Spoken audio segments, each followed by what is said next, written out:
چوٹ میں اور جلنے میں بھی یہ جو شاک ایلیمنٹ ساتھ میں ہوتا ہے؟ شوق ایلیمنٹ تو ہوتا ہے ہر حادثے میں، جلنے میں بھی ہوتا ہے.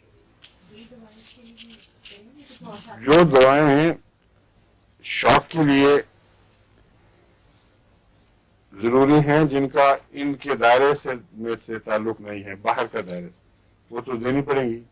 مثلا پاگل پن کی علامتیں ظاہر ہو رہی ہیں اور اچانک ذہن معوف ہو گیا ہے، اس کے لیے اور قسم کی دوائیں ہیں. اوپیم ہے، ایکولائٹ ہے اونچی طاقت میں، آرسنک ہے. آرسنک جلنے کا بھی اینٹیڈوٹ ہے، اگرچہ اس میں چھالے نہیں اس طرح پائے جاتے. ایسی دوائیں جن کا تعلق شوق سے ہے، قطع نظر اس کے کہ وہ جلنے کا شوق ہے یا کسی کی موت کا شوق ہے یا حادثے کا، وہ دائرہ ہی الگ ہے.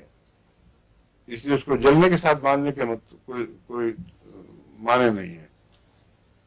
شوق کی دوائیں الگ ہیں اپنے طور پر، اور اگر جلنے کے بعد ریلیف جلدی مل جائے تو ہو سکتا ہے وہ شوق پھر پیدا ہی نہ ہو.